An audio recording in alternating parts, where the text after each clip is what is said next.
Well, thank you, Chairman Smith, and thank you to all of our witnesses joining us today to testify and bring attention to the ongoing catastrophe in Sudan.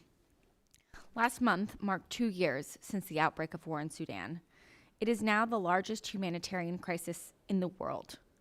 Nearly 25 million people, half of Sudan's population, are facing acute hunger, and more than 500,000 people are facing famine. More than 13 million Sudanese have been displaced from their homes since the conflict began, including nearly 4 million people forced to flee across Sudan's borders as refugees. And I have seen this suffering firsthand when I traveled to Chad and met with Sudanese refugees last year. And let's be clear, this is a war of choice. The Rapid Support Forces and the Sudanese Armed Forces and allied militias have waged this war, committing war crimes and holding the Sudanese people captive for their own selfish interests.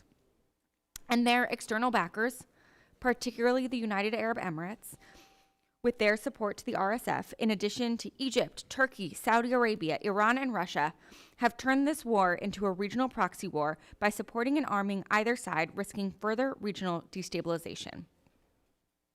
But despite this, the Trump administration is nowhere to be found. In fact, the administration's actions have only worsened the suffering of the Sudanese people. The Trump administration's sham foreign assistance review was really just a pretext to end most foreign assistance, like food aid, disaster relief, global health programs, development and economic aid, and more.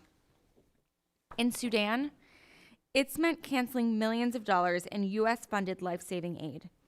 For instance, before it was illegally dismantled, USAID was supporting the heroic efforts of the Sudanese emergency response rooms to open community kitchens and provide basic meals to Sudanese civilians throughout the country. Following the massive cuts to U.S. foreign assistance, which included USAID support to the ERRs, more than 80% of the roughly 1,500 community kitchens across Sudan have been forced to close their doors, cutting off vulnerable Sudanese civilians from life-saving food assistance. And the administration hasn't stopped there. Yesterday, they announced over $87 million worth of canceled humanitarian programs, including $30 million for emergency nutrition, water, and food aid in Darfur. The SAF and the RSF continue to commit atrocities against the Sudanese people, and the people of Darfur are facing a second genocide in 20 years at the hands of the RSF. Yet, despite the clear need for the United States to play an active role in negotiations to end this brutal conflict, the Trump administration has failed to dedicate the resources necessary to do so. More than 4 months into President Trump's term, the administration has still failed to nominate an assistant secretary for the Bureau of African Affairs at the State Department, an NSC senior director for Africa, or a special envoy for Sudan, a position that the administration is required to fill by law. And just yesterday, during Secretary Rubio's testimony, he actually refused to say the word genocide and reaffirm his previous statements that the RSF is in fact committing a genocide. These actions, or lack thereof, show that Sudan is just not a priority for the Trump administration. And while the administration ignores the conflict and its human consequences, it chooses instead to provide weapons to the UAE, a country that is arming the RSF, fueling the war, and facilitating a genocide in Darfur. There is widespread and credible reporting that the UAE continues to funnel arms to the RSF, even though the UAE continues to deny this publicly.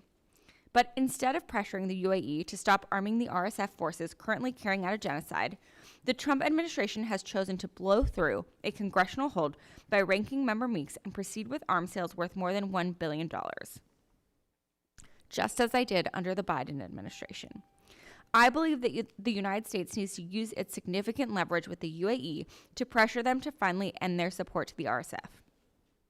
That is why I, along with Ranking Member Meeks, introduced joint resolutions of disapproval last week to block the administration's arms sales to the UAE.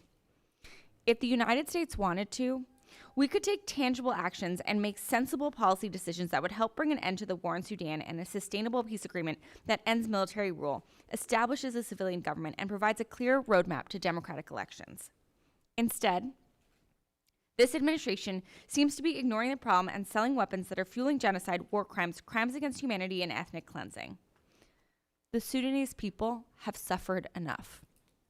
It is time for the United States and the international community to step up and focus on bringing an end to this war so that the Sudanese people can finally rebuild their country. Thank you, Chairman Smith, and with that, I yield back.